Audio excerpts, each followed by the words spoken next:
Ladies and gentlemen, boys and girls, children of all ages, we are live here on Twitch and on YouTube. Welcome to the ESFL Sunday night. I am your play-by-play and host, Kingsley, for the evening. And alongside me is Luber Libre. Luber, how are you doing today, man? Kingsley, it's Sunday in America. Football's back. All is right with the world. But I'll tell you what, all those NFL games starting this last Thursday, all I could think about was the ESFL cards this weekend. We had the Grand Prix yesterday. What an amazing card that was. And then here's Sunday as a little bonus, 2 hours earlier, ready to go, man. I'm excited. I mean, Dabikin being the new ESFL Xbox champion. I mean, the PS4 Grand Prix is on its way. Side note, go Bills. But just so much exciting things happening in the ESFL, and we're going to keep it rolling, especially with this fight card being on the PS4 side. And when we look at this fight card right here, Luber, there's so many fascinating fights. Some of them have like replacements, but the co-main and main event for tonight is looking really good for just for the fans of the ESFL. Oh, yeah, definitely. I mean, that main event, Peyton versus DonoTJ. DonoTJ coming off that huge win. First round, knocking out a Bathing Ash. I want to see if he can keep the momentum going. What I hear is that he is somebody to look out for. He is one of the top contenders on PlayStation. And we're in that time where our season, we're not on the first or second fight of the year.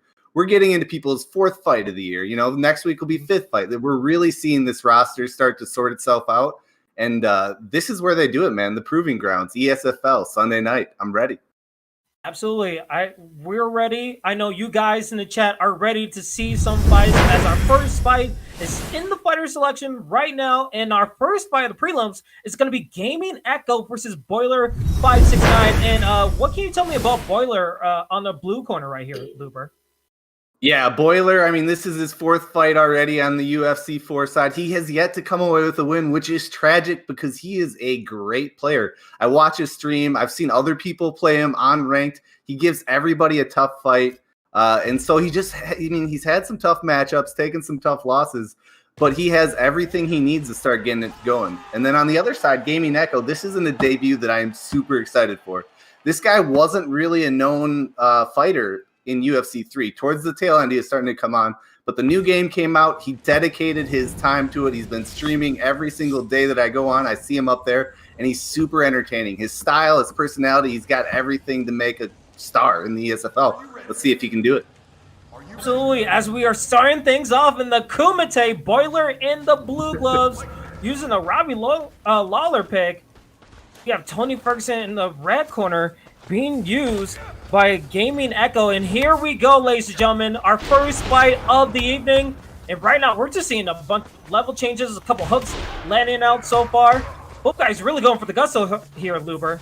Yeah, Gaming Echo has dynamic combinations. He's going to throw them. It's going to be a two-piece, a three-piece. He's looking to hit somebody in the chin and put him to sleep. This guy's looking for a finish the entire fight. And we see those cleanses. Uppercuts are knocking Gaming Echo down. A huge, fast-paced knockdown for the start of the first round. And Boiler, he's using the clinch. He was attacking constantly with that uppercut. And now he's throwing his rhythm, attacking the body, and just landing these hooks right here, Luber. Oh, yeah, man. Those uppercuts from the clinch, we're starting to see them more and more. They are one of the most devastating techniques in the game right now. And Boiler wasting no time getting some good damage. The spinning elbow. Oh, my goodness. Gaming Echo, he needs to keep his head off of the center line and tries to go for a takedown, but gets hit with the clinch. And again, that body takes some massive damage. Even though the head held is getting a little rocky, he comes back with his combination of his own, but he needs to be careful and not afford a trade, because it seems like Boiler is ready to fight in this one. And again, those uppercuts, Looper. Yeah, no backing down from Gaming Echo, though. He's marching forward. He's looking for the takedown here. Can't get it, but you got to start to wonder when those UFC jitters will be a factor. I mean, I know he's been looking forward to making this debut. For many weeks, he's been talking about it as a goal of his. He's been putting in time training for this fight, but now he's on the big stage, and you got to wonder how much is it going to impact his performance. Absolutely. As we see, both guys with an overhand landing for Boiler with a little over 2 minutes to go in the first round of our first prelim fight in the ESFL Sunday night card. And again, those hooks And the body shots, he's just changing up his levels, changing up his combinations. And it seems like Gavin is on the back foot. He's getting some strikes in, but again, those double hooks are not landing. He's trying to find a way to punish. But again, every time he tries to go for a kick, it seems like he's getting punished with those hooks again. And the stamina is being so low for both these guys. They're just putting everything to the metal in his first round, Luber. Yeah, Boiler saying, welcome to the big league, Rook. He's one step ahead here, landing everything he's trying to put on him. And uppercut whiz for Boiler. Again, the body shots are coming out for Gaming Echo, but Gaming Echo trying to use the pressure, gets a head kick. That's lands, but the whip causes stamina below. And now you see Boiler attacking the body with the knee in the clinch. Now back into the stand-up with a little over 35 seconds to go. And a nice 1-2 from Gaming Echo. Gaming Echo trying to find his distance, but again gets hit for his troubles. Boiler taking his time. Go ahead, Luber. Starting to slip from Gaming Echo. The stamina damage, the head health. Oh, jeez. Another overhand. Will he go for another one? Another knockdown. 3, 2. That's the end of the first round. Boiler has to be feeling good about those 2 knockdowns. Gaming Echo, what does Gaming Echo have to do to adapt in the second round, Luber? You know, I really think at this point, with all the accumulated damage, he needs to get that big shot, set up the block break finish. I know he's not going to hesitate if he has a chance at that 1-2 head kick. Let's see if he can get The Rock to set it up, though, because he needs to find something to turn the... Oh, jeez! Oh, the other overhand! And that's how you start off the second round of your Boiler. You just keep on doing what worked in the first round as he's smelling blood in the water again. Gaming Echo still on the back foot. He's getting these 1s and 2s out, trying to attack the body, but it's not doing as much damage as Boiler is doing with those overhands. He needs to be very careful. Oh. And another overhand lands into the ground and pound. Will this be it? He's looking for it. He got him. Oh, and that's it with the final punch of that ground and pound animation. Boiler gets the victory with the vicious overhand to get the knockdown and the ground and pound to finish off his opponent, Gaming Echo. What a victory, Luber. Huge win for Boiler here. Gaming Echo, one of the top-ranked players on both councils. Boiler had enough, man. He said enough is enough. It's time for a change. Gets that first ESFL win, and I love how he did it. Look at that overhand over and over, hitting him right on the chin and finally putting him away with this last one. So it seemed like when Boiler saw how the combinations were landing out and how his opponent wasn't really doing any slips or side steps, he realized that his opponent's head was going to be on the center line. He was pushing out those overhands, just destroying the blockade enough so he could land those big shots, and it came to effect. Especially with the clinch to the knees, it seemed like he was in his rhythm from the get-go, and Gaming Echo, he failed to answer the call when he was getting attacked in those situations, Luber. Yeah, and like we said, there is the ESFL jitters. On the technical side, he also is not I wouldn't say a newer player, but that elite level of competitive play. There are certain little things that are different than your standard rank play, and I'd love to see Gaming Echo keep at it, learn those kind of finer points, and bring the rest of his game to the next level. Absolutely. It's all about getting to the next level and being the top tier in the ESFL, and these next 2 competitors are looking to do that. Absolutely. As our next fight is ready to go in the fighter selection, it's going to be All-Wise Gaming versus OG Bulldog. Do you have any information about these 2 fighters when we find our second fight? Yeah, absolutely. All-Wise Gaming, he made his debut last week, filling in on short notice. You got to love those guys who are willing to step up, didn't need the week to prepare, just wanted his opportunity, and he took it. He got the win there. He's 1-0. He's a great stand-up fighter, but he's also got the tricks on the ground, either to survive or catch his opponent off guard, get the win that way. And then his opponent, OG Bulldog, you know, I don't know a whole lot about him myself. Looking at what the guys in the back put together, it looks like he has had a lot of success in ranked play, and I'm excited to see if that can translate to the ESFL stage. Absolutely. You always see when people are debuting, either they have the jitters or they answer the call. So it's going to be interesting, especially when they're going into this weight division. I think it was light heavyweight or heavyweight. So it's going to be an interesting change of pace when it comes to this fight, as we are going to see All-Wise Gaming as getting into the backyard. So you see a show of respect by both these guys. It's going to be nothing but respect by both these guys. Touching gloves, and here we go. Already a takedown by Daniel Cormier. Bulldog just going with the Bulldog mentality and just being aggressive with the takedowns here, Luber. Yeah, no time wasted. Already postured up, landing the ground and pound. Let's see if that tricky ground game off his back with the wrestler, Alwise, can turn this around. And those nice denials will help very wise for Bulldog. If he goes to a posture up, we know DC is very dangerous in the posture up. He's denying all of these things. This is not where Alwise Gaming wants to be. As a posture up, no. Here goes the landing of the shots. He needs to block. He needs to get his head out of the center line. And that's going to be huge damage as the stamina is so low, Luber. Yeah, submission attempt. Interesting decision. We'll watch the mini game here as it goes. It looks like the escape's coming. Surprised he didn't look for more posture up opportunities, but he'll have mount after this, so we'll see where he goes from there. It's interesting that he went for the submission attempt. You saw that Alwise Gaming had low stamina. I'm surprised he didn't try to continuously go for the ground pound as he's doing right now with these hooks, punches and punches to the face. And he just loses a little bit of stamina, but again, just some good damage from the ground pound, especially with that DC pick. Yeah, and he gets half guard back here, but he is drowning right now. OG Bulldog laying it on him with this ground and pound. Here we go. Oh boy, it is looking like it's a danger zone for Alwise Gaming. The punches and bunches just coming left and right. It's just looking like damage, and that's over. It's actually over. Yeah. Bulldog just absolutely destroyed Alwise Gaming there. Bulldog living up to his name, man. An absolutely dominant performance. We had two AKA wrestlers, a dream matchup for many fight fans at home. But Daniel Cormier, with the first takedown, gets top position, never let it go. Absolutely. And there it is. Continue, Luber. I got to refresh. Yeah, no problem. There it is. Like I was saying, OG Bulldog coming away with the win there. It's going to be interesting. We didn't get to see a lot from either fighter. Like I said, Alwise Gaming had that first ESFL win. We know that he can compete with some of the best players, but that was so one-sided. I mean, I want to be hyped for OG Bulldog here, but all I know is that he has good posture up. We got to see more from him. I hope he signs up next week. After that kind of win, he's going to get a chance to compete again, and I can't wait to see it.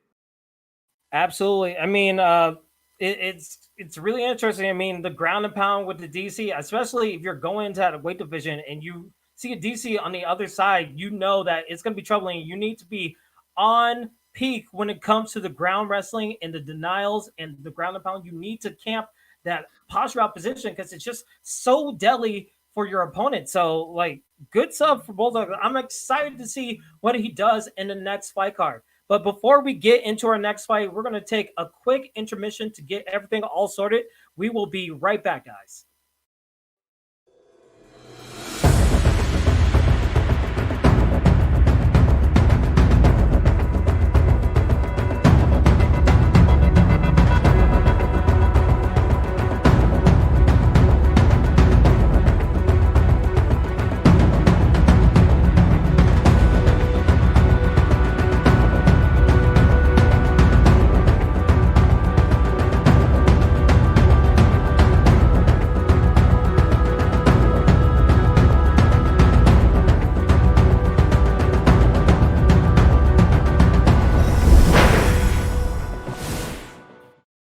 Ladies and gentlemen, welcome back. We are back live on Twitch and YouTube for the ESFL as we are getting ready for our third fight. It's going to be Spill Actions versus Gavin T 1996.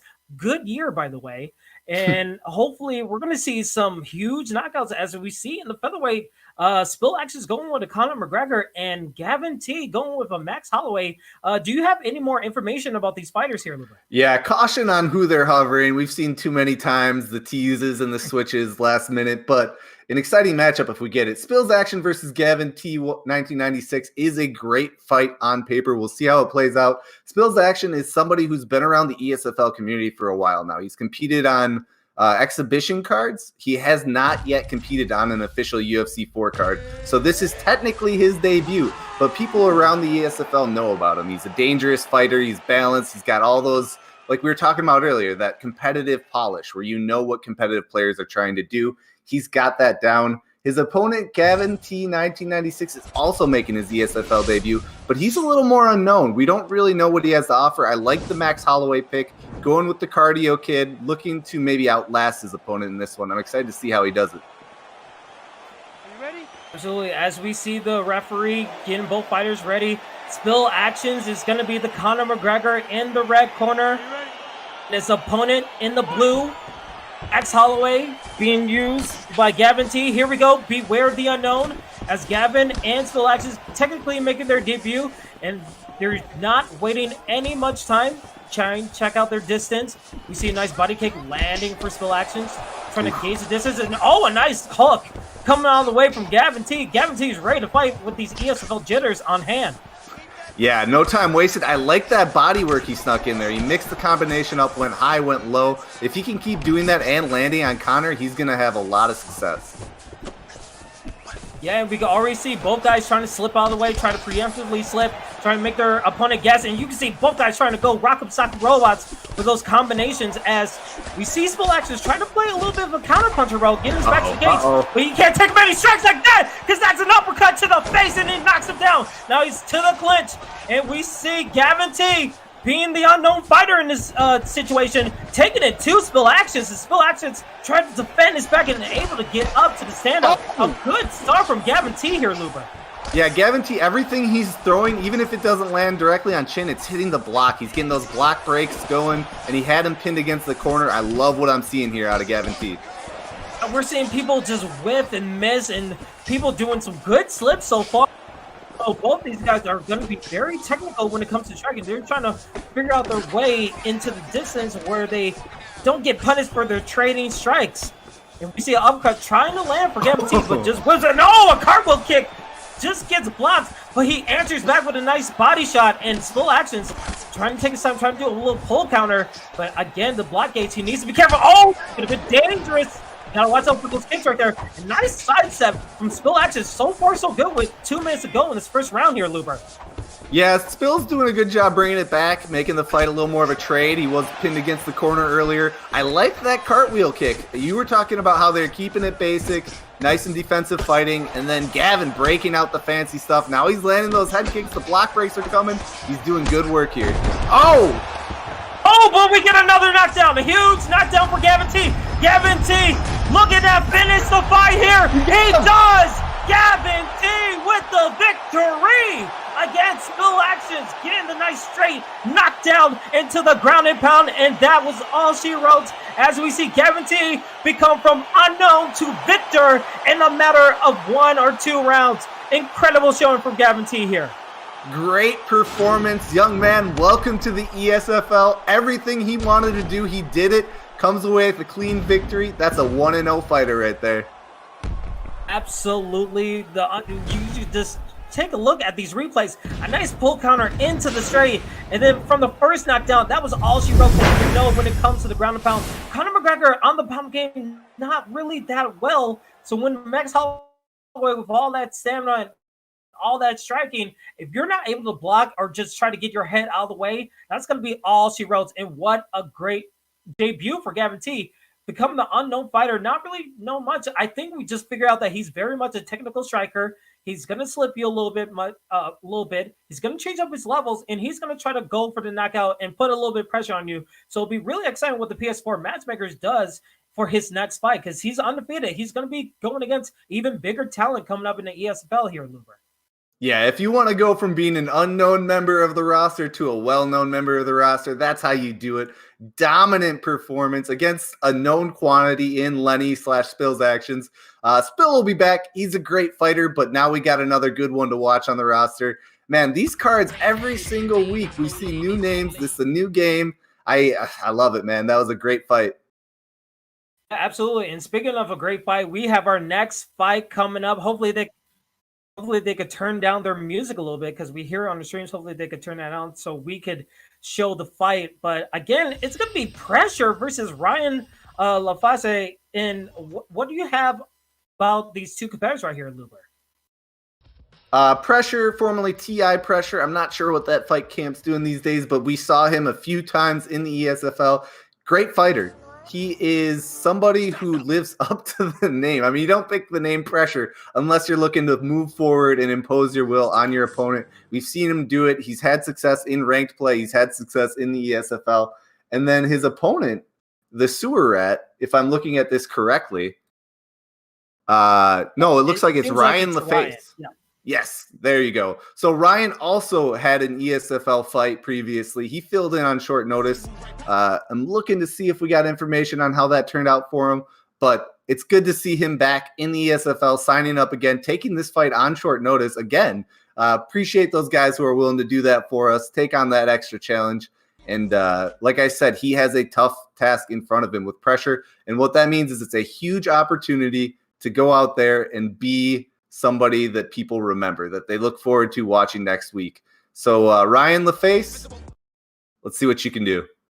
Yeah, absolutely. I mean, both of these, when you're coming in as a late replacement, you have to take advantage of the moment. Your opponent doesn't have much tape on you. You have to figure that you have to come out with something surprising. Hopefully something will come up where they're not expecting, because I will have to say this from personal experience, when it comes to the fight, if I'm preparing this whole training camp, this whole lab session against this one opponent, and then you're saying like, oh, wait, that's not going to be your opponent. You're going to be facing this guy. Now I have to mentally switch everything up in my mind. Like, okay, I don't know much about this guy. Is it going to go to the body? Is it going to go grappling? Is it going to do one of those clinch uppercuts and try to cheese my way out of it? I mean, who knows what this opponent is going to bring in? And I'm excited to see, because usually when we have late replacements, usually in the ESFL, it's been crazy, amazing showing. So hopefully we get a good one out of this.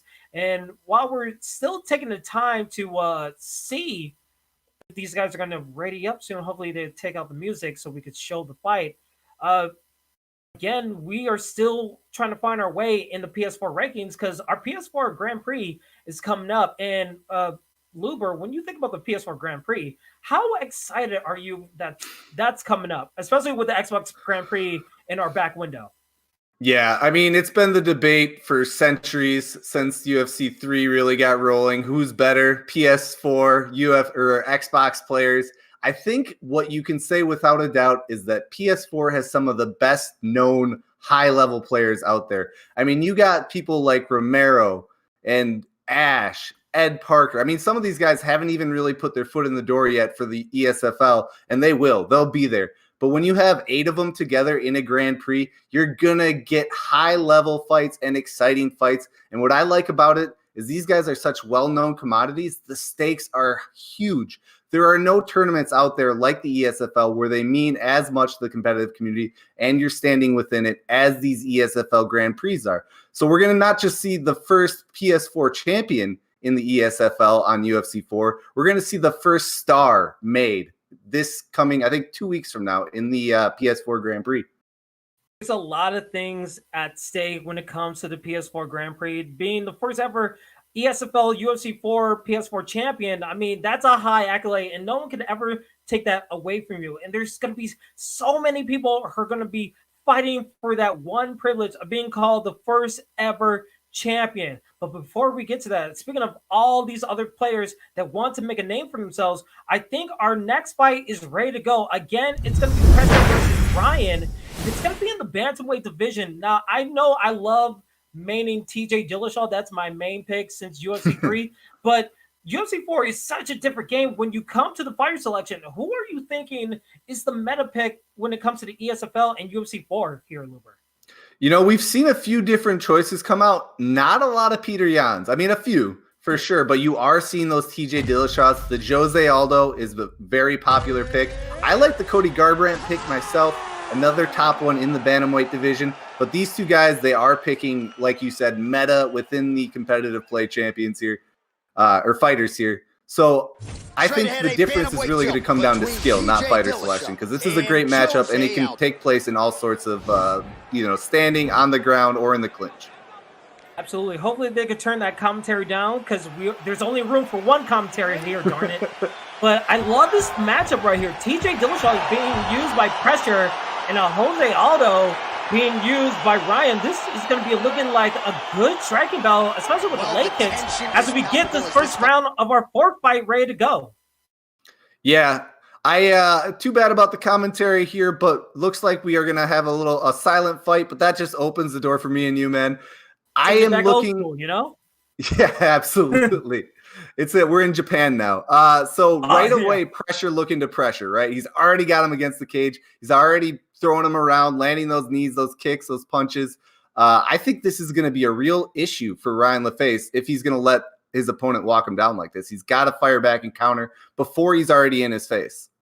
Absolutely. And you have to think with Jose Aldo, he's good in the clinch. So if you could take advantage of the clinch, you might have a chance. But again, the pressure is being put on by pressure as he's attacking the body, trying to land these uppercuts, and the hooks are just landing right now as it's constant pressure upon pressure. And Brian, he needs to find a way to get back. He lands a nice head kick, but here we go, the clinch from Jose Aldo. This is where he's good. He's going to do some damage, but he's able to get out of it. Here we go, pressure, getting hit with another head kick. You have to think you've been hit by 2 head kicks. You need to find a way to get rid of it, but again, he's settling for the trade with these hooks and uppercuts, trying to land these damaging strikes to the head and Luber. You have to think, if Jose Aldo goes for another head kick, he might be able to get whiffed and get strike. Oh, but a nice body shot right there, Luber. Yeah, going to that head kick a couple times, trying to get that respect, trying to get pressure out of his face, a little more cautious, but it's not working. Pressure's right back in there, bloodied up, but he doesn't care. He's still pushing. Already bloody, and we're closer to the 2-minute warning of the first round as both guys using the clinch and using a lot of leg kicks. I'm really liking the attack strategy from both these guys as we see them just trading, trying to strike right now. Both guys, and we see a little bit of a counter pressure on pressure, but the nice slips are coming from Ryan. Ryan's trying to figure out a way to just drain that center a little bit. He tries to go for 3 hooks, but whiffs badly, and now we see pressure trying to take advantage, but not really doing much as both guys are trying to figure out the pressure. Oh, but a nice head kick right there. Yeah, he went back to that 1-2 head kick. It's the only thing working for him. Ryan's trying to take some risks here, trying to use, either aggressive head movement or aggressive striking. Oh, he's hurt, though. He's in a lot of trouble here. He may go down. We'll see. Ryan LaFace. Go ahead, Kingsley. We see it. It's been pandemonium so far. Pressure, put on the pressure. That head health of Jose Aldo, Ryan, is not looking so great. Both guys are trying to figure out the way to get the strikes landing, and we see a body shot coming from pressure. Oh, but Ryan, he's trying to answer back, but the uppercut will knock him down. Huge knockdown for pressure, trying to solidify the first round as he goes into side control here. Huge uppercut there. That's what you get when you pressure somebody the way pressure does. You force them to take risks. They have to be more aggressive with their footwork, more aggressive with their head movement, and sometimes they walk right into an uppercut and get dropped for it. Absolutely. Take over while I try to restart because it's been a crazy fight. I don't want to miss any of this. So you go ahead, take over. Yeah, get yourself squared away. Like you said, it's been a crazy fight so far. We're seeing the replay of that uppercut hook combination landing. I mean, right now, pressure is winning this fight, and not just winning it, dominating it. He is going to keep doing what he's doing. So the question is, what can Ryan do to stop it? What can he change up here? Go for that clinch a little more, maybe try to get a takedown, because right now the head movement and the striking is not doing anything for him. But just as I say that, a nice little block break combination, 1-2, and then he switches to the hooks there. And a good straight left hook rocks him. I came back at the perfect time as we see a huge rock on pressure from Ryan. But again, the takedown is landing from pressure, and you have to think he needs to go to the ground and pound. But again, nice defensive maneuvers from Ryan to get out of that posture position, deny the transition, and get up to the stand-up. And now we see the body shots landing from Ryan. And what a vicious hook coming out from pressure. Pressure is trying to put on the pressure right now. And here we go. Yeah, I'm trying to stay away from the hooks landing. Stay away from the ton of pressure, using pressure, but it's just too true. His name's too accurate. That's all he's doing right now, marching forward and landing bombs, and it is working. Another knockdown. Huge knockdown on Ryan. Ryan trying to do a nice slip. He does a good job. That could give him a little bit of momentum to just try to find a way to counter this because pressure is not gonna stand back. He wants to go for the knockout here by any means necessary. A nice leg kick, but he needs to do a little bit more as another leg kick lands. But again, the takedown lands into half guard, and here we go, pressure. Will he try to go for a posture up or maybe go to the top mount here? Yeah, good start move by Pressure here. Try to build on that lead he's gotten for himself with the striking. It's a controlled setting now. He's got the fight on the ground in top control, because the one thing Ryan has going for him is despite taking all these big shots, his stamina is still right there with Pressure, which means he has an opportunity for that flash knockout, but I don't know. Oh, huge knockdown. Oh, Kim Pressure, he's going to the ground and pound. It's a smart move. Ryan, he needs to get up. He doesn't. That is it. Pressure gets the victory with TJ Dillashaw against Ryan. And man, from the jump, it was just constant pressure upon pressure upon pressure, getting so many knockdowns to get the victory right there. Yeah, terrific performance from Pressure. We've seen some one-sided fights so far, but I think this one really says more about what Pressure is bringing to the game than his opponent. Everything he did worked for him, and that is because he knew what he was trying to do. It's his game. He played it exactly how he wanted to, and the results, I mean, you saw it. Just one-sided fight. Everything that he threw landed, whereas his opponent could not get any rhythm going because he was backing up, defending the entire time. Yeah, it seemed like Ryan, after he got hit with a couple of clinch attempts, it seemed like he was able to come back a little bit with the clinch attempts of his own, attacking the body using his leg kicks. But then when Pressure just kept on using those combinations, those hooks, and those uppercuts, it just seemed like Ryan didn't have an answer. He tried to slip, but again, the head kicks that he was trying to land didn't come to any effect. And TJ Dillashaw, he's just a monster when it comes to striking. And then when you go to the ground game, TJ Dillashaw is obviously going to have the advantage. So unlucky for Ryan to go down in that contest, but a good win for his opponent. And hopefully Pressure, maybe next fight card, he goes up into the main card as we are closer and closer getting into the main card of this whole fight card.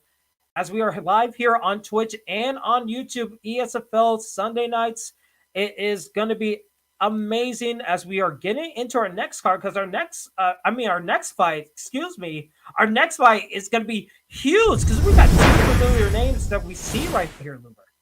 Yeah, it looks like we're looking at the Rini versus Zaf fight. This is one that I am super excited for.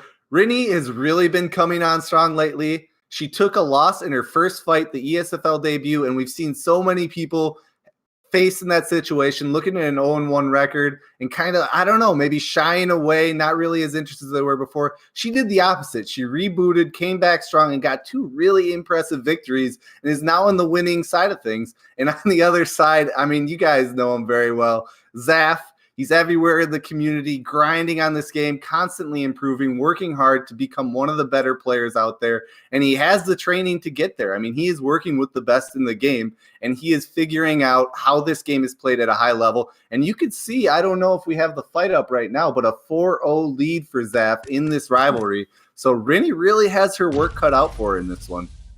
I mean, when you see 4-0, Rini has to be good. There has to be, like, this.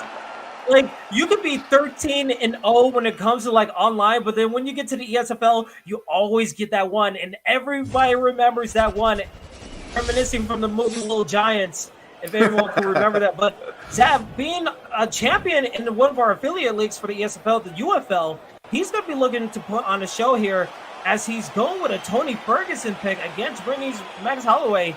Let's see how it goes, as this is our last fight of the prelims, and let's see what goes down in the octagon. Oh, good body shot from Zaf right here. Zaf trying to get his hooks in, but we see a nice slip, a nice body shot of Rini. Get a nice spinning body shot right there. Good shots. And right now we're seeing some Rock'em Sock'em robots. Oh, now try to go for a takedown, but faints it. Now we're just seeing a couple striking. Yeah, good body work from both fighters early here. Both fighters using cardio machines. Max Holloway, Tony Ferguson. This fight could be 20 rounds and neither one would gas. But look at Zaf already getting that mount. Yeah, and this could be a danger zone for Rini. Rini does not want to be in this top mount bottle game position. But here we go, the posture up. Good defense for the first strike. Tries to get his head out and swivel. But the strikes are coming in and heavy. Yeah, Good Rini. striking. Oh, go ahead. Rini in deep waters right now, mounted early in the fight. Both fighters are dry. The submission attempts are there. The ground and pound, we know how strong that is. And Zaf is not going to give this up easy. He is going to hold this position and eke out every bit of advantages that he can before they go back to the feet here. Absolutely. As we are approaching the 3-minute mark of this first round, and we can see, into the back mount that we see from Zaf. Zaf is trying to go for a back left, but nice denial from Rini. Even though Rini's been in the battle game so far, just some nice denials. But, here comes that back left here, Luber. And this could be damaging. Spot. Yeah, Rini, good job getting back up there, but she, like we said, she's in deep water right here, kind of drowning a little bit, needs to find just 1 or 2 consecutive. Oh no, the ground and pound's hurting. Oh boy. That is all she wrote as Zaf once again gets the ground and pound victory.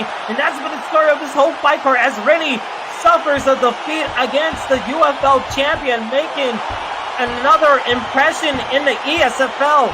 Zaf has to be feeling really good about this whole fight right here, Luber. Yeah, like we said, Rini coming back on a win streak. 2 in a row, Zaf was having none of it. Like we said, he is a top fighter, and he's out here to prove it. I'm excited to see who he gets in his next fight because he has had some really tough fights in the ESFL, come up short a couple times, but he's going to keep improving. He is not going to stop grinding and getting better, and he is a challenge for anybody on the roster right now. Absolutely. If he's put on more good showings like that, you have to be aware if you're a top contender because he's coming for all of your spots. And man, when it seemed like it was going to the striking to the stand-up, it seemed like it was a little bit even.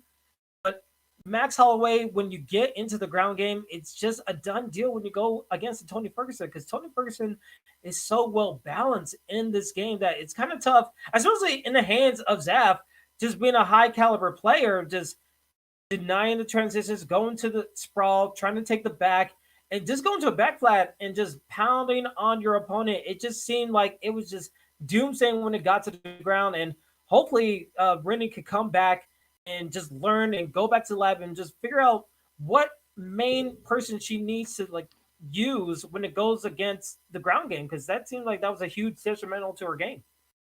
Yeah, it's a risk reward, right? If you want to keep the fight standing, maybe you want somebody with better takedown defense, but then you got to have the ground game off your back. I don't know if Max Holloway was the right pick there or not, but I think at the end of the day, what we saw was Zaf was just on point with his transition denials. He knew what positions he wanted to get to. It was not, they were waiting around to see what the other one does. Zaf had a plan in mind when it got to the ground, and he executed great. And that's really, stats aside, Zaf's ability to fight on the ground was a huge difference in that one. Absolutely.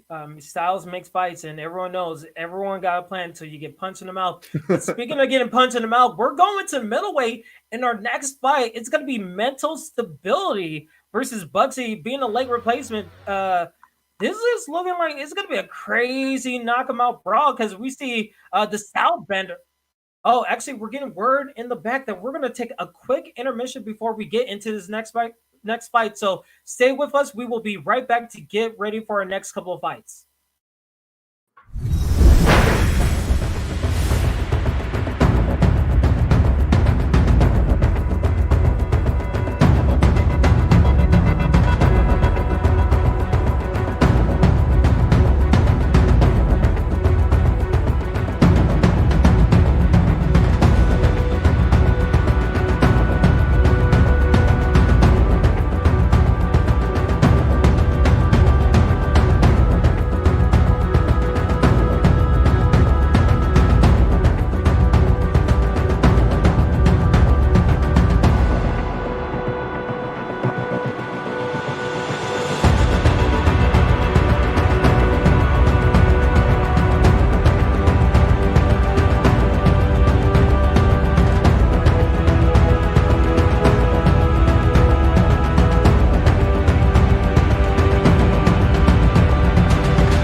Ladies and gentlemen, welcome back to the ESFL live on Sunday night, live on Twitch and on YouTube. We are ready for our sixth fight of the fight card as we see, again, Mental Stability versus Bugsy BJJ. And in the middleweight division, this should be a good fight here, Luber.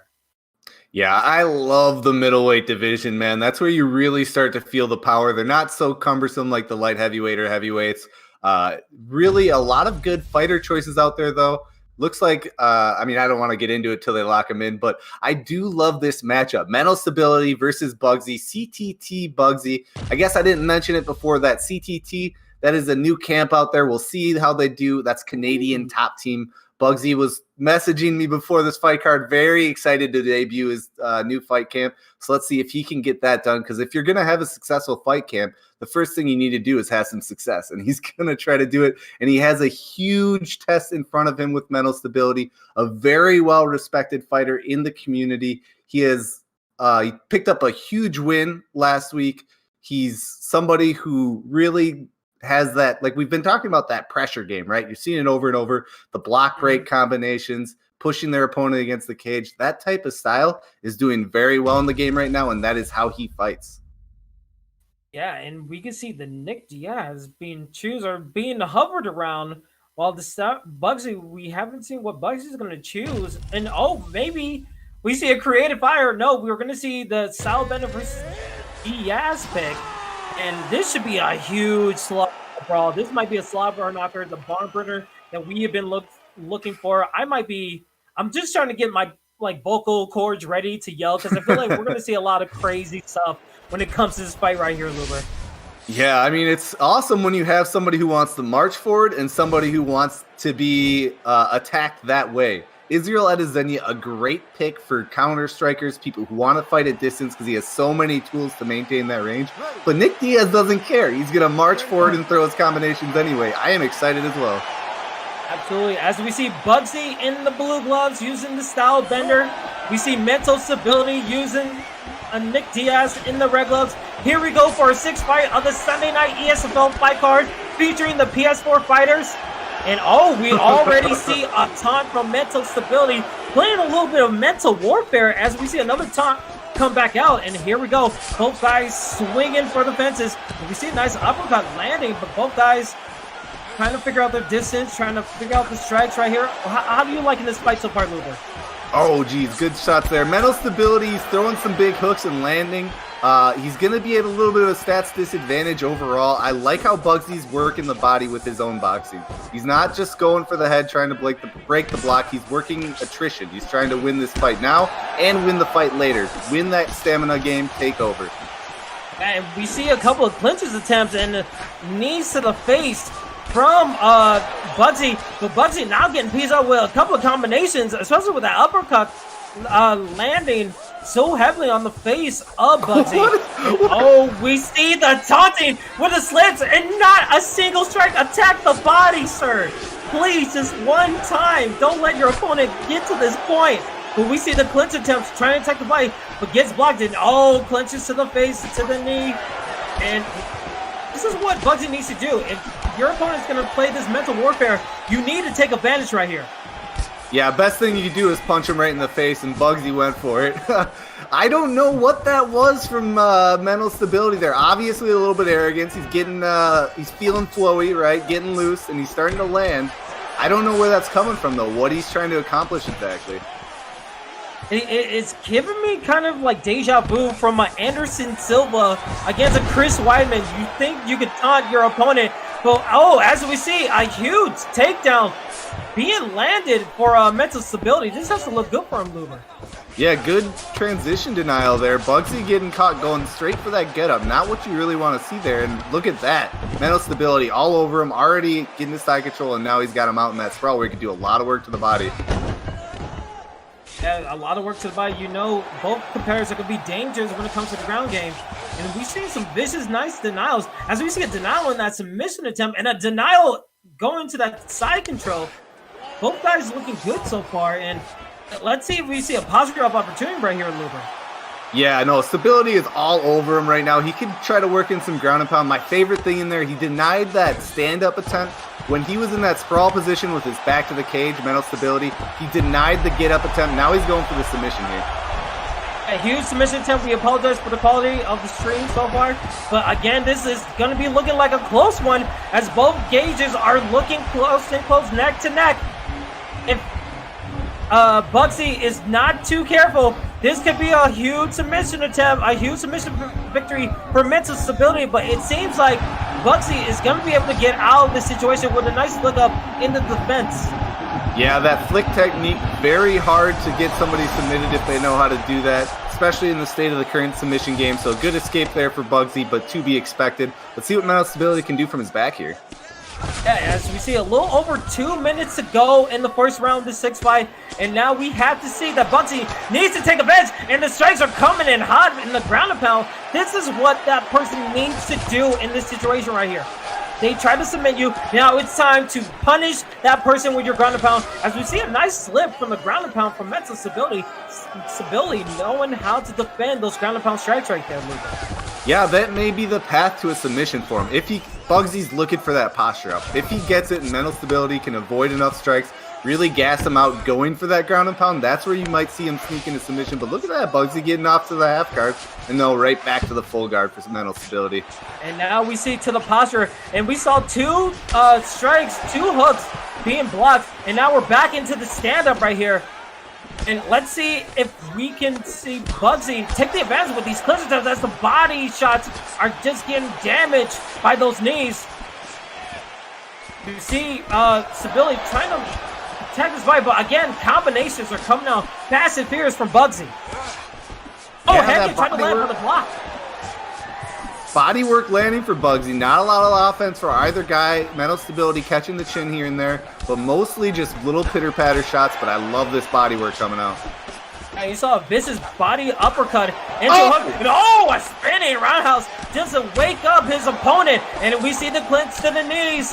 That is huge damage. That's going to count it. Oh, if they didn't have that block to the slip down, that could have been damaging for Bugsy. Bugsy trying to take advantage, but we see, but gets blocked. Both guys trying to go for the gusto here with a little less than 30 seconds left.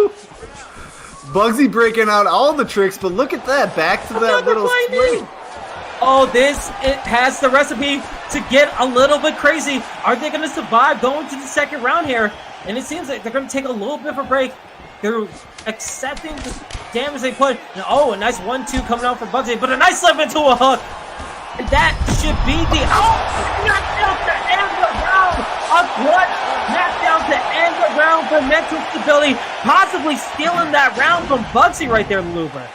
Bugsy a little too willing to box with Nick Diaz standing in tight, eating those big shots. He's got to change something up because he lost the round right there in that exchange if he wasn't already losing. Yeah, I mean, we saw the crazy strikes coming out. We saw the spinning roundhouse. We see the flying knees. What can Bugsy do to adapt into the second round? The fight is not over, but mental stability taunted like it is. If the knee came out, who knows what could have happened? We've seen crazier things happen in ESFL. You can't be too careless. And a clinch attempt getting sidestepped by mental stability. Stability trying to play again this warfare, trying to unleash the overhand, but doesn't land. A flying knee trying to land, but again, body shots landing for Bugsy. And here we go. The pressure coming from Stability. Stability trying to find his way into an uppercut knockdown. Doesn't get it. Head kick. Doesn't land as the blind gauge gets lower, but gets recuperated. And now the straights are coming in fast and furious, but uppercuts with Stability. And we see a knockdown. Huge knockdown by mental Stability. Into the posture up. Will this be all that she wrote? Here we go. That is it. Mental Stability gets the victory here, Luber. What a performance! Taking Nick Diaz against the highest rated fighter in the middleweight division. He took it to him, man. Those taunts, we were saying you got to be careful. You can't be cocky. What do we know? He got away with it and then some, man. Second round knockout, clean boxing. What a performance from mental stability. They told me he was no joke. They told me he was a contender. I believe. Mental stability. Welcome to the ESFL. I know it's his second fight here, but I believe with that fight, he truly arrived. I am ready to see what he can do. I mean, I'm really intrigued to see what his next fight is. I mean, we usually say in the ESFL is 30% skill and 70% mental, in the cranium, using your brain when it comes to strategies and situations and how you adapt.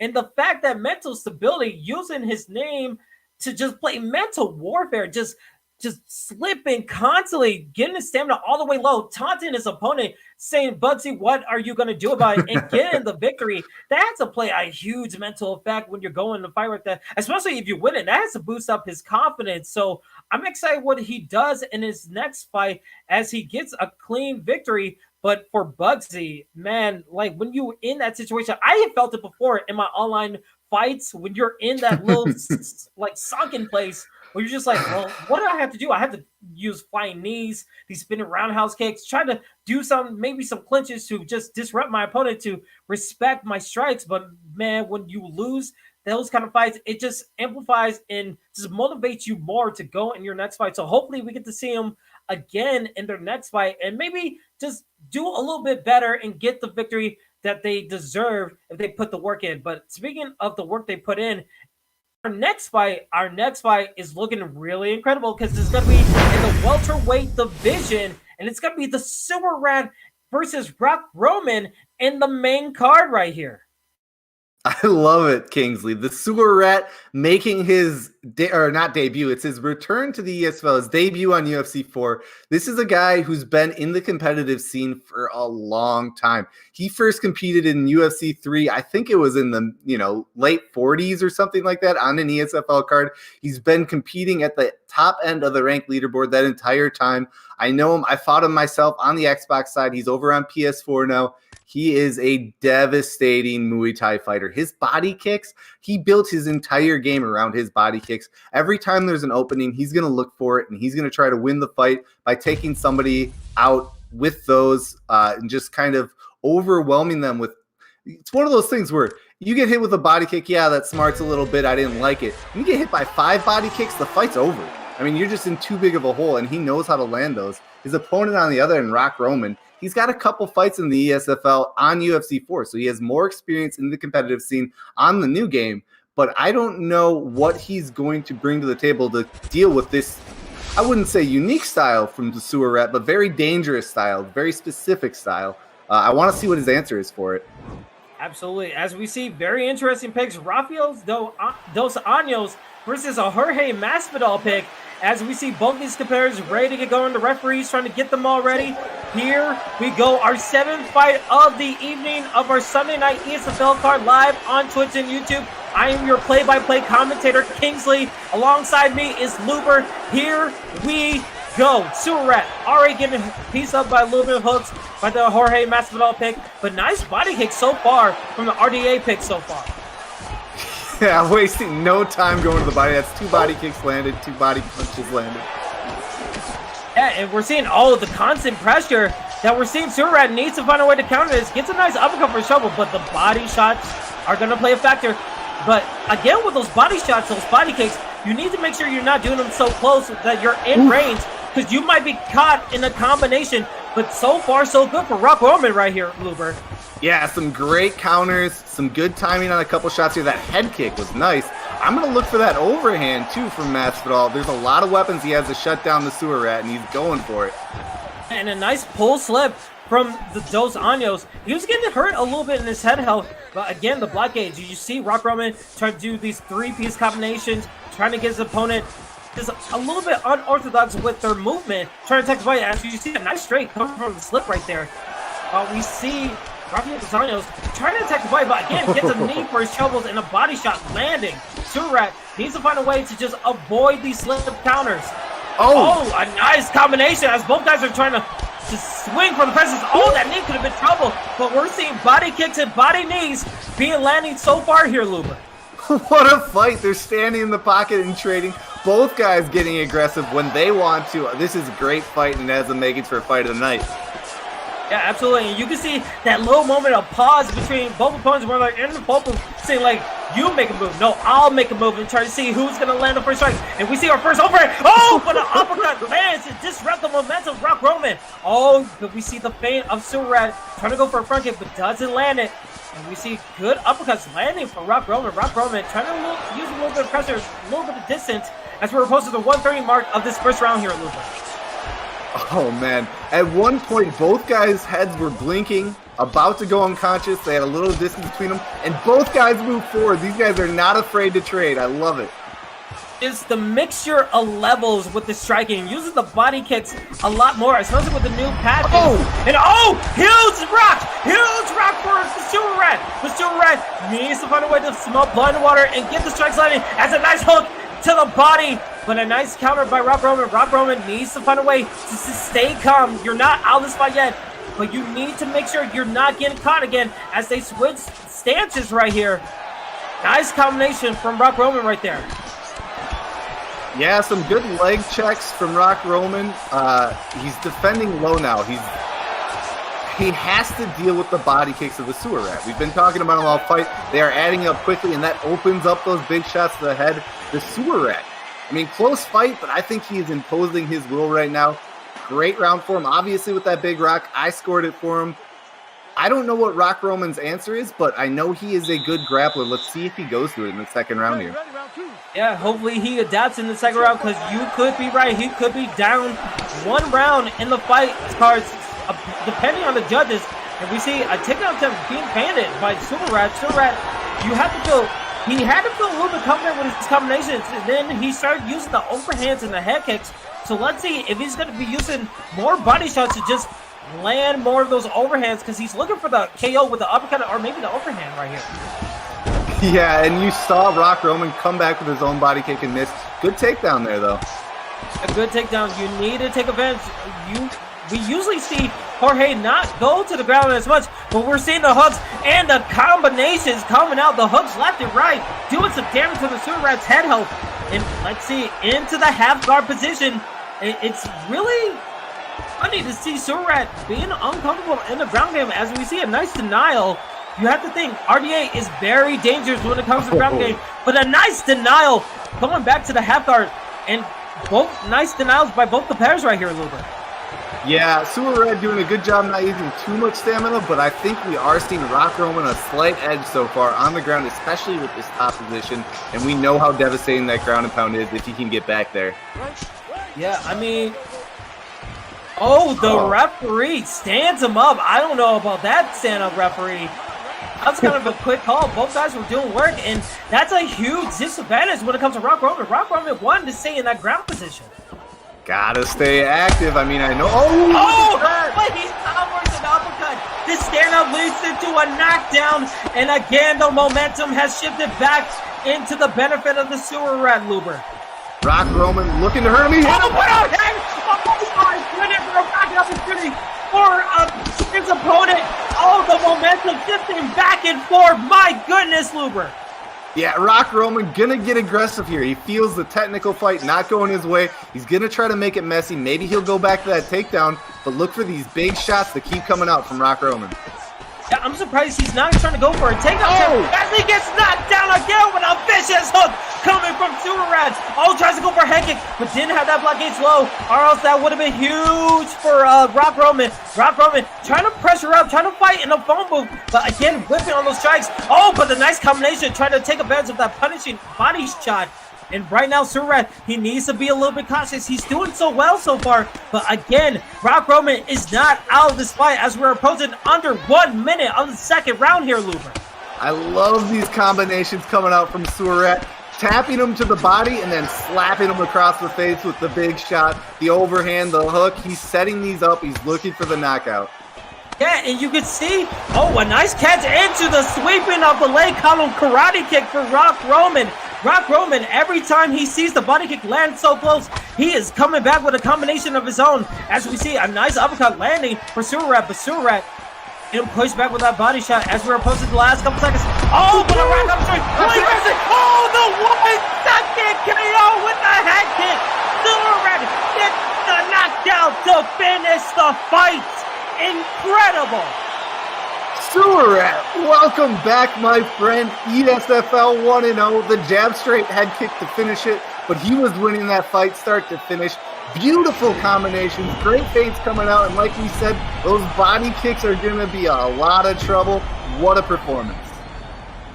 I mean, it was 1 second left. If you played UFC 4, you always know that 1 second just holds on a little bit longer for the knockout. We saw the combination coming, and then a head kick was just enough to get the knockout to Rock Roman. Rock Roman was knocked down too many times, and that just led to the detrimental of that loss for him. But man, Surat able to come out clean and get the knockout victory right there, Roman. I mean, Luber, my bad. That knockout got me lost for words right here, man. Yeah, Rock Roman's not the only one that's had a little scrambled after that one. I loved it, man. Great fight. Like I said, both guys were trading. Even though Surat maybe had a technical advantage in the striking, he was sitting in the pocket and trading with Jorge Masvidal, with the fighter with a lesser chin and maybe a little less power, and he didn't care, and he got the job done. Great addition to the roster here. He is officially on the ESFL roster. I hope he keeps signing up, keep getting those fights in, and let's see how far it goes. Surat, what a fight. Yeah, I mean, yeah, absolutely. Both of those guys put on a show. I can't wait to see what happens in their next fight. I mean, Luber, are you warmed up already? Because I feel like, Chet, that was a warming up fight because we are on to bigger and better things. We have 3 fights left. We're in our co-main event of the evening as we see Rayhan is going to go against Rasa Reverend. And I know these guys both put on a show for the people, so I'm excited for what's going to be coming ahead with these fights right here, Luber. Yeah, this happens to me every ESFL card. I have so much fun with the early fights. I forget how great the fights are later on the card. Rasta Reverend, Rayhan. So these two fighters, Rasta Reverend stepped up, took on JJ City, and took him out. That was the number 3 ranked player in the world. Rasta Reverend made his ESFL debut against him and knocked him out with this Max Holloway pick, which we see him locking in again. So great, exciting return for that. And then on the other side, Rayhan is somebody who competes everywhere. I mean, you've seen him fight pretty much everybody out there with a name, and he's done very well against all of them. I don't know if these two have fought before. Oh, yeah, it looks like 1-1. So very evenly matched up. Yep, there it is. This is the tiebreaker, and what a better stage for it, ESFL, Sunday night. Ladies and gentlemen, get your popcorn ready because you're about to see some fireworks in this fight as we see Rasta Reverend in the blue glove using a Max Holloway. And in the red corner, we're going to see his opponent, Rayhan, using Volkanovski. Here we go, the ESFL rubber match for the Coco main event. Here we go. The Coco main event. I like that. It makes me kind of crave some hot chocolate or something, but I also want to watch this fight. Absolutely. Popcorn and hot cocoa, you can't go wrong. It's supposed to be fall. Everyone knows it. But speaking of hot cocoa, we're seeing some hot strikes coming away from Rayhan. Rayhan's just putting a little bit of pressure. I wonder if he's going to be using the leg kicks to just attack his opponent. But right now, just constant pressure with these strikes from Rayhan right here, Luber. Yeah, the Volkanovski pick. Oh, big shots coming out already. Oh, my goodness. No. The pressure is just... Oh, my goodness. It's a massacre as we see a knockdown. My goodness. His opponent wasn't expecting this. Rasta Reverend needs to get his head out of the way. My goodness. One slip there saved his life. He was on his way out. Look at that block. It's already gone again. Oh, boy. It's looking troubling. Oh, but the upper kick. Yeah, Volkanovski, just a tank, cuts through that block so quick with all his power. Great combinations, and he's just pressuring forward, landing everything. If it's landing on the block, it's still landing in this game. It's a good shot, and that's why he's winning all these exchanges so clean. Oh, and we're seeing the clinch attempt coming in. A nice uppercut, escaping from a clinch from Rasa. Rasa needs to continue up this pressure, get a little bit of momentum for his side, trying to land those uppercuts, but good slips away. But, an ankle pick whips, but not able to take advantage as we see a spinning body kick twice, not landing, but that could be, but a whip with a head kick. That could be punishable. But Rasta, very game in this contest. So we're approaching the 2-minute mark of this first round, and we see the first leg kick landing from the Max Holloway. Volkanovski, but the cartwheel kick gets blocked. But nice uppercuts. This is gonna be a little bit crazy. Rayhan needs to do a little bit something to just put his opponent away. But a nice side step. Yeah, Rasta figuring out the game plan here. He knows what his opponent's trying to do now. Good switch up to go for the takedown there. Nothing doing. Gets back up. gets back up, and we're back into the stand-up. It's been a crazy show, and we see the head kick trying to land, but gets blocked, and we see Rasa trying to attack the body a little bit. Oh, nice uppercut landing, making his opponent whip a little bit, and we see the hooks come out on Sunday nights as both guys are just going back and forth with these whips and these hard-hitting strikes as we're getting closer and closer to the end of the first round here, Luber. Yeah, oh, jeez, right on the chin. Vicious hook by Rayhan. Rayhan going to the posture up, ground and pound. The head is not on the swivel, and that is all she wrote. Rayhan gets the clean ground and pound victory against Rasta. Luber, your thoughts, man? Like we said, that Volkanovski pick, so strong. There's a reason you see so many mirror matches when he's on the available fighter list. He charged forward through huge combinations. Rasta started to get a little momentum going, started to work that head movement, but it was too little too late. Too much power from Rayhan and a devastating ground and pound finish, which we've seen all night. Great performance from Rayhan. No surprise from anyone who's seen him fight. He is a top contender, and he proved it again tonight. Absolutely. It was a good showing from Rayhan. Rayhan just put on the constant pressure with that Alex pick, and man, it seemed like Rasta, he couldn't keep his head on swivel enough, and when it came to the ground and pound, as soon as I get knocked down, I think 2 or 3 times in that whole fight, it's kind of hard to make yourself get back up and change the fight. He had some moments, but man, it was just constant strikes and just constant attacks from Rayhan, and hopefully we get to see them come back again. And again, that was a rubber match. They were both 1-1, and Rayhan gets the victory to be 2-1, and they're both individual competitions. So good on both competitors. And man, this fight card has been so amazing so far. Before we get into our co-main event and then our main event of the evening, let's take a look back at this whole fight card in general. What fight or what fighters stuck out to you the most so far in this whole Sunday night ESFL fight card right here, Luber? Well, I was very, I don't want to be like I'm biased or something, but Boiler, a member of the staff, tough start to his ESFL career, got that big first win. I'm excited to see what he can do with a little momentum under him. I also really enjoyed what mental stability did out there, taking that Nick Diaz pick, throwing out the taunts. I mean, that if you're going to be taunting your opponent, Nick Diaz is the meta pick for that, and just a super impressive performance with his boxing there. And then I got to give it to Rayhan in that last fight. I thought that fight was anybody's, and obviously with a 1-1 record, we know Rasta has the goods to get it done in that matchup, but not tonight, not on the big stage. Rayhan really elevating his game when it mattered most. But it's been a great night of fights overall. I mean, have we had a decision yet? I don't think so. I don't think we have, but just to point out a couple of fighters that had good showings and victories. I mean, Bulldog had the nice ground wrestling with DC and just able to get that victory. Then also Gavin team being from unknown to very known, being an undefeated fighter in the ESFL. So both those guys have been good victories to just lean on your point of all these competitive fights. But since we've gone to all these fights and what we like to see in these fight cards, I think it's about that time, Luber, because we are getting ready for our co-main event of the evening. This is your co-main event, ladies and gentlemen, live on Twitch and on YouTube. It is Warlife 4D versus Anza. And if you saw the head-to-head, Anza has 5 wins compared to 4. This has been a highly contested matchup. So, Luber, any more info about these both competitors? Yeah, this is a really great matchup when we talk about the different kind of backgrounds fighters have getting to the ESFL. Anza was around in this scene as it came up. He was well respected by everybody, really a dominant grappler. He's part of that Vegas MMA fight team that has some of the most clean, technically disciplined fighters out there that know the game in and out, that are always workshopping to figure out how to get the edge in these fights. But then on the other side, you have Warlife, who's in 4D and also a very high-level fight camp with some of the top fighters out there. But he's had to grind his way up and earn that respect really within the last, 4 months or so. And he started on the prelims, opening fight.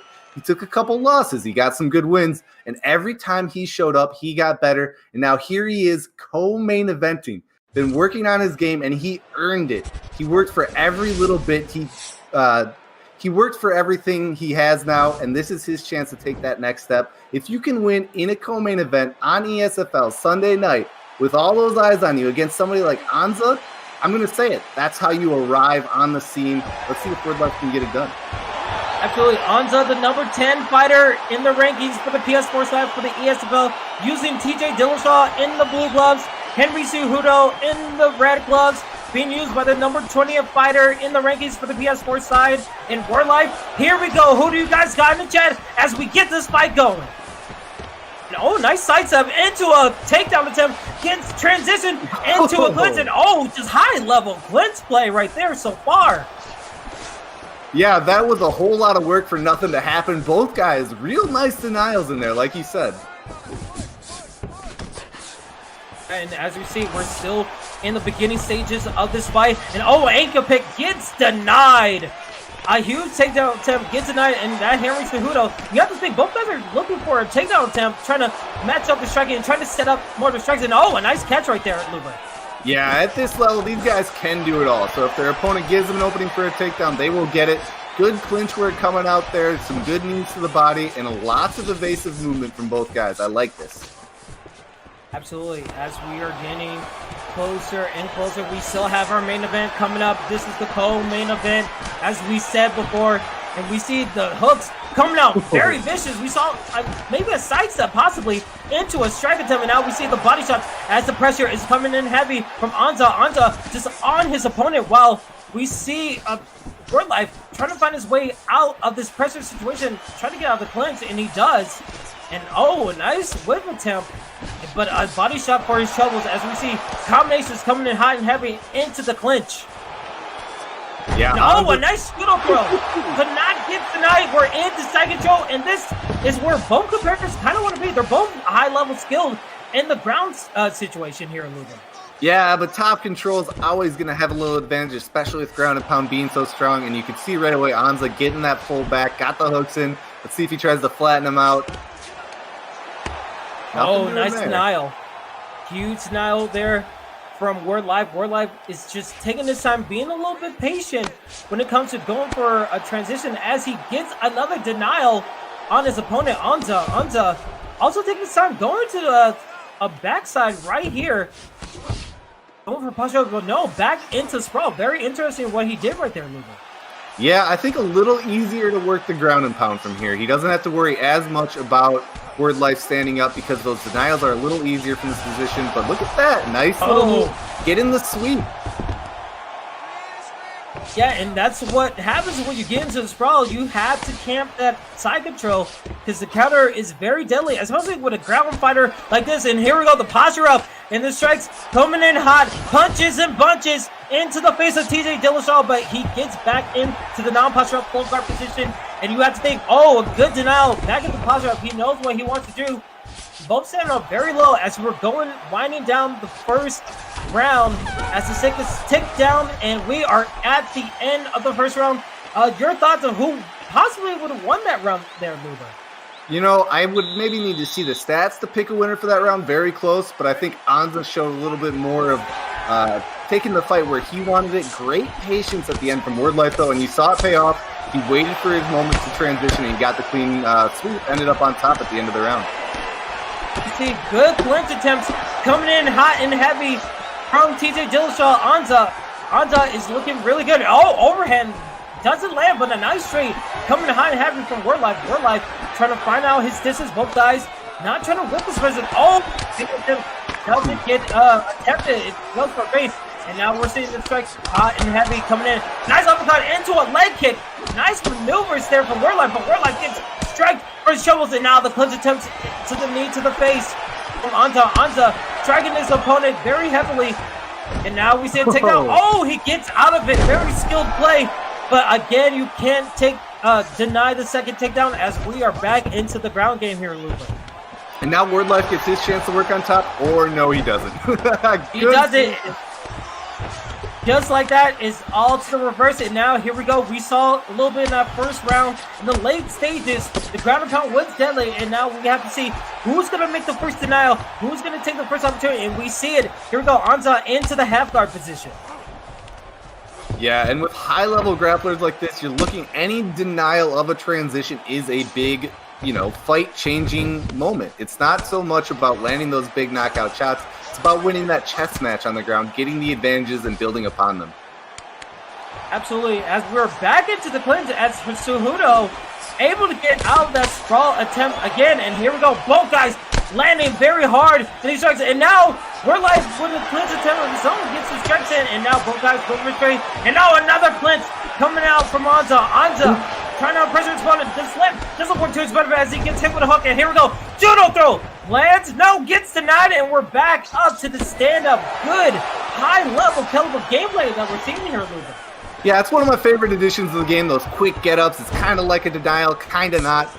Good work there, but look at the gas tank. Both guys still pretty even, but a lot of work in this fight. I mean, for these lighter weight classes, for both guys to be this slow, this is a very active fight.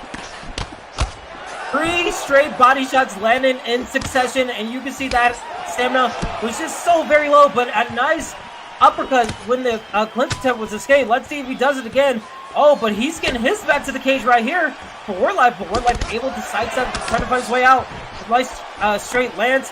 Both guys, oh, a slip attempt, and that has to be grapple advance, but nice denial, and my goodness, it's just been back and forth for both of these comparisons. Hard to keep up with the action as we're less than 30 seconds left in this second round right here, and man, Luber, it's been crazy so far.